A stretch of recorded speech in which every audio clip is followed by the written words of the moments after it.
para suster dan frater, anak-anak, para remaja, orang muda, Bapak Ibu, saudara-saudari yang terkasih dalam Kristus, selamat hari Minggu. Apa kabar? Anak-anak sekali ada? Satu orang. Anak-anak sekali mereka masih libur. Beberapa hari yang lalu, ketika saya mengunjungi satu keluarga dan ketika hendak kembali, Bapak itu berpesan kepada saya begini, Romo, hati-hati di jalan, jangan bermain-main dengan hati dan di jalan. Hati yang tidak terlatih akan remuk dan jalan yang berlubang bisa berbahaya. Ini pakai bahasa itu saya terjemahkan ke bahasa Indonesia. Hati-hati dengan hati dan di jalan. Jangan bermain-main dengan hati. Hati yang belum terlatih akan remuk dan jalan yang berlubang akan berbahaya. Dan saya menyebutkan ini sebagai nasihat untuk perjalanan. Maka judul khotbah saya hari ini yakni merintis jalan bersama Tuhan. The way of God. Dalam merubah. Perjalanan para majus menuju Yesus yang dituntun oleh bintang timur hendaknya direnungkan dengan seksama pada perayaan penampakan Tuhan ini, pada perayaan Epifani ini, pada perayaan Theophany atau perayaan Tiga Raja ini. Perjalanan mereka dari negerinya masing-masing menurut tradisi ketiga raja itu, ada yang dari Persia, ada yang dari India, dan ada yang dari Arab. Paus Fransiskus memberi makna yang sangat mendalam dan penuh arti akan perjalanan tiga orang majus menuju Yesus ini. Paus Fransiskus melihatnya sebagai antusiasme untuk hal-hal surgawi. Antusiasme para bangsa untuk datang kepada Tuhan. Mengapa ia katakan demikian? Karena saat ini, dewasa ini, orang tidak memiliki semangat untuk hal-hal yang ilahi. Orang tidak memiliki antusias untuk hal-hal yang bersifat surgawi. Inilah perjalanan para bangsa untuk berjumpa dan mengakui bahwa Yesus adalah Raja. Yesus adalah Allah. Yesus adalah bintang yang menuntun segala bangsa untuk melihat kemuliaan Allah yang Maha Kuasa. Injil Matius bab 2 ayat 1 sampai 12 menarasikan dengan sangat berani perjalanan dan perjumpaan para majus dengan Herodes. Para majus awalnya mereka datang kepada Herodes dan kemudian mereka berani menentang Herodes dengan mengabaikan pesan Herodes untuk menyelidiki, untuk tahu pasti tentang Yesus Kristus. Setelah sujud menyembah Yesus, mereka mendapat pesan dalam mimpi dan mereka memilih jalan lain untuk tiba kembali di negerinya. Mengapa mereka memilih jalan lain? Ini tentang keselamatan. Karena Herodes sejak awal mau membunuh Yesus. Herodes telah merancang kejahatan untuk membunuh para majus itu. Maka taruhannya nyawa dan mereka karena dituntun oleh Allah, mereka kembali ke negerinya melalui jalan lain. Bapak Ibu saudara-saudari yang terkasih dalam Kristus, sebelum saya berbicara banyak tentang orang majus, mungkin kita tahu dulu siapa itu orang majus. Di dalam Injil kita mendengar, kita membaca bahwa orang majus adalah mereka yang menyembah Yesus. Mereka datang menyembah Yesus membawa serta persembahan. Yang dalam bacaan Matius tadi mereka membawa serta emas, apalagi, dan membawa serta emas, kemenyan, dan mur. Sejak abad ke-6, ketika saya membaca ini, sejak abad ke-6 barulah ditetapkan bahwa ada 3 orang majus. Ada tradisi yang menyebut ada 12 orang, ada tradisi yang menyebut ada banyak orang. Tetapi gereja sejak abad ke-6 menetapkan ada 3 orang majus. 3 orang majus itu bernama siapa-siapa anak-anak? Gaspar, Baltasar, Melchior. Coba ulang. Gaspar, Baltasar, Melchior. No. Gaspar, Baltasar, Melchior. Memang kita pun lama tidak ada Gaspar lagi sekarang. Ada? Iya. Orang mau kasih nama Gaspar jadi tidak keren. Gaspar, Baltasar, dan Melchior. Mereka membawa emas, kemenyan, dan mur. Emas itu melambangkan raja. Kemudian seorang raja. Raja itu pada zaman dahulu itu harus punya emas. Kalau tidak punya emas, dia bukan raja. Kemenyan itu melambangkan Yesus sebagai seorang imam. Imam yang mempersembahkan kurban, menjumpai kurban dengan wangi-wangian, dengan asap, yaitu kemenyan. Dan mur itu di dalam tradisi Yahudi itu dipakai untuk merawat jenazah. Maka ini mempunyai arti bagi hidup Yesus. Yang pertama, bahwa Yesus adalah seorang raja yang mulia. Dia adalah raja damai. Yang kedua, dia adalah imam yang mempersembahkan kurban, mempersembahkan dirinya untuk keselamatan manusia.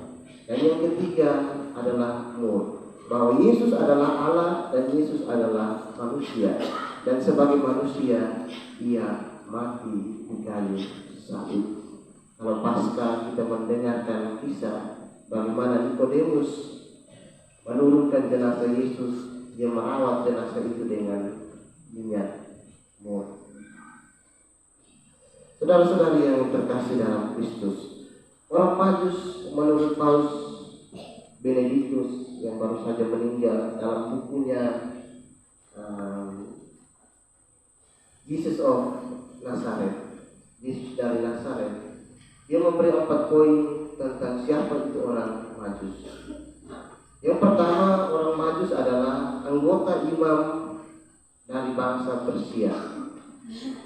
Yang kedua, orang Majus itu dalam budaya Yunani, mereka adalah pemimpin agama. Mereka yang adalah pemimpin agama yang memiliki filosofi-filosofi kehidupan, filosofi-filosofi keagamaan yang diajarkan kepada masyarakat. Majus, Magi atau Magio, mereka adalah para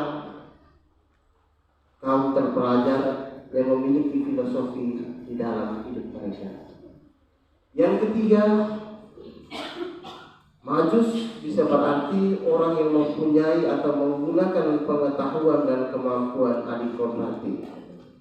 Mereka itu bisa saja disebut sebagai orang yang bisa meramalkan tentang kapan terbitnya bintang atau para astronomi. Nah, mereka yang bisa meramalkan kapan bulan ini muncul, kapan matahari akan berubah seperti ini masuk dalam kategori orang Majus. Dan yang keempat, orang Majus juga adalah penipu. Sebagaimana ditulis dalam Kisah Para Rasul bab 13 ayat 10, ada seorang penipu dan tukang sihir yang bernama Bar-Yesus. Dia mengelabui masyarakat dengan sihirnya dan membuat orang-orang menyembah dia sebagai yang kuasa. Nah, inilah arti dari para Majus. Tetapi Paus Benediktus dalam bukunya yang sama dia mengatakan bahwa orang Majus adalah para pencari Tuhan. Dan kita pakai ini. Orang Majus adalah para pencari Tuhan. Dan kita semua yang berkumpul di sini, kita adalah para pencari Tuhan. Yang mau merintis jalan untuk berjalan menuju Tuhan, untuk berjumpa dengan Tuhan, untuk menyembah Tuhan. Bapak, Mama, saudara dan saudari yang terkasih, dewasa ini kita sangat terbantukan dengan satu aplikasi di internet namanya Google Maps.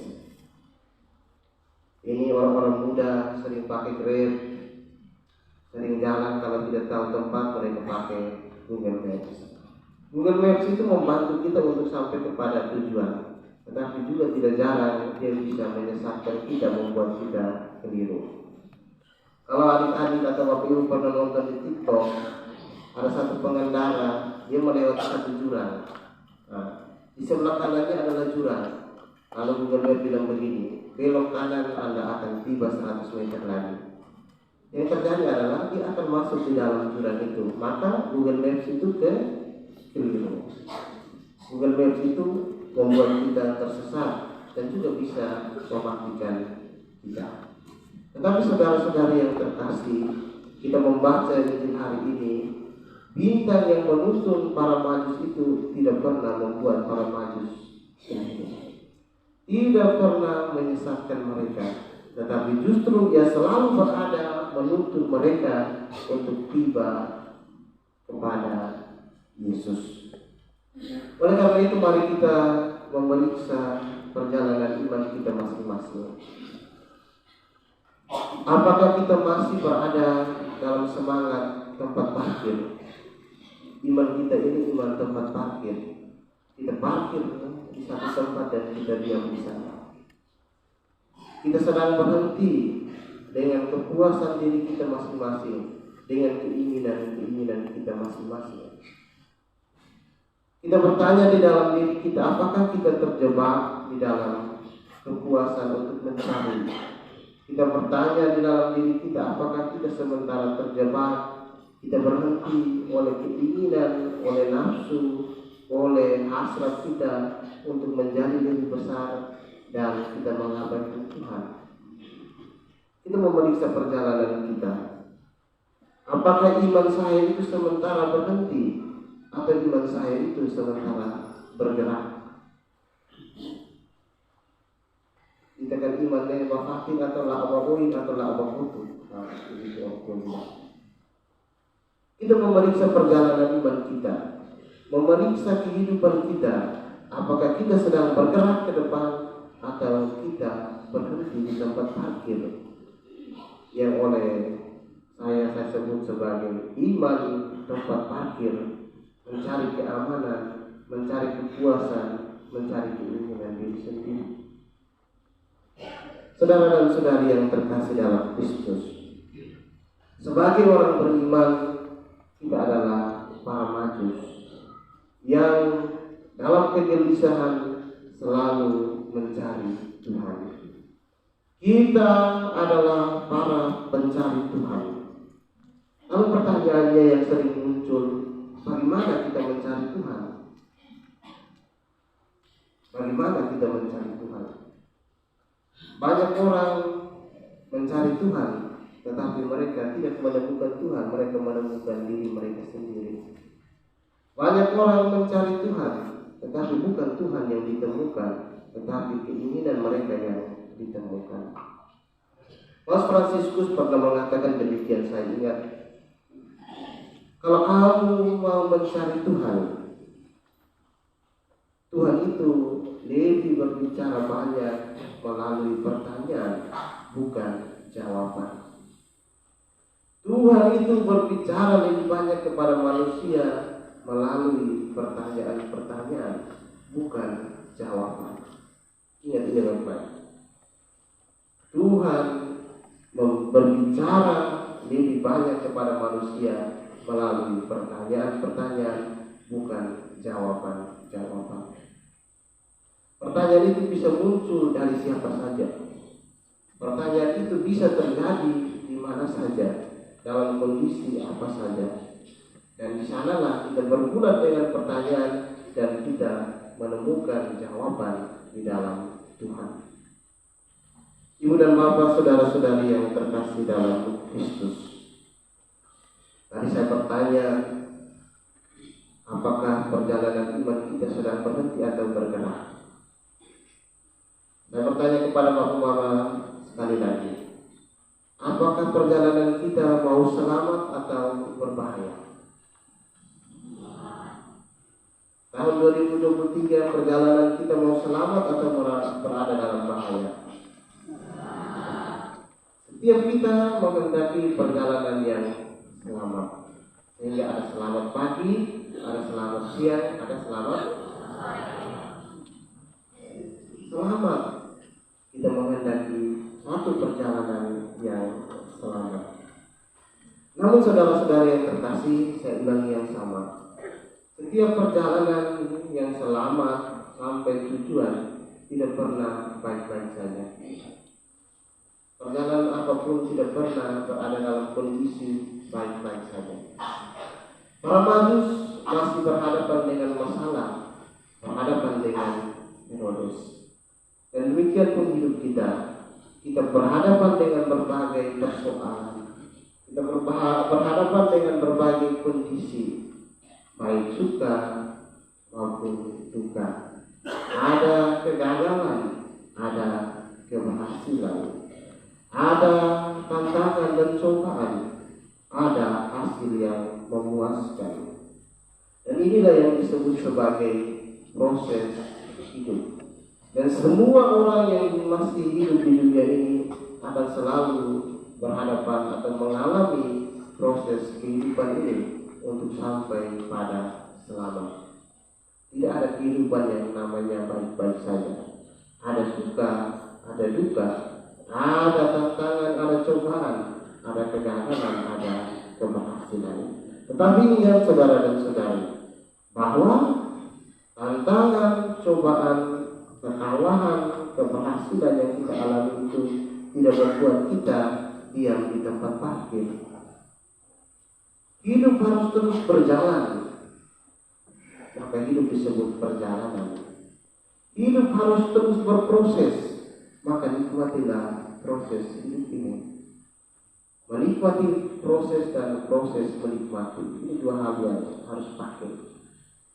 Karena orang tidak menikmati proses, orang tidak mau mengalami proses, dia mau memetik hasil, dia mau memetik keselamatan dengan mudah. Maka fokus dan komitmen kita di dalam perjuangan ini adalah berjalan bersama dengan Yesus. Berjalan dituntun oleh bintang timur, yakni kuasa Yesus sendiri. Kita berjalan di dalam jalan terang, jalan keselamatan yang telah dibawa oleh Yesus. Saudara dan saudari yang terkasih dalam Kristus, kita berjalan menuju Yesus, berjumpa dengan Yesus, menyembah Yesus. Itulah iman kita.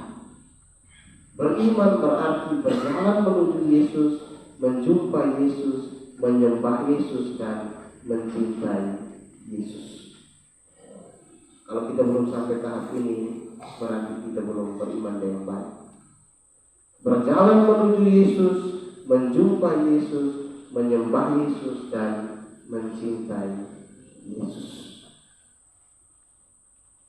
Saudara dan saudari yang terkasih, inilah perjalanan iman kita.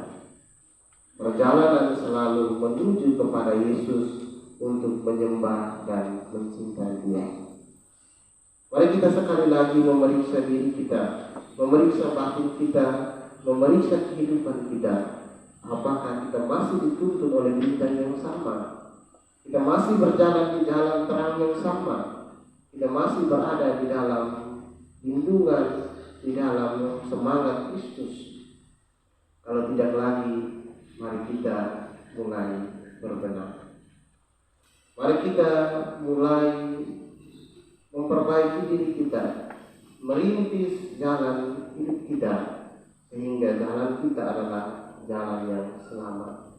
Jalan kita sampai kepada tujuan, yakni Yesus Kristus. Yesus adalah tujuan hidup manusia. Maka berjalanlah sampai kepada tujuan itu. Berjalanlah sampai kepada Yesus. Saya mengutip pesan Paus Fransiskus pada perayaan ini. Dia katakan begini: sebagai para pencari Tuhan yang gelisah, marilah kita tetap teguh kepada kejutan-kejutan dari Tuhan. Marilah kita bermimpi, bukan untuk Sion. Marilah kita bermimpi, marilah kita mencari, marilah kita menyembah. Mari kita bermimpi, mari kita mencari, mari kita menyembah. Dan yang terakhir, mari kita saling mencintai. Tuhan memberkati para pencari iman ini. Amin.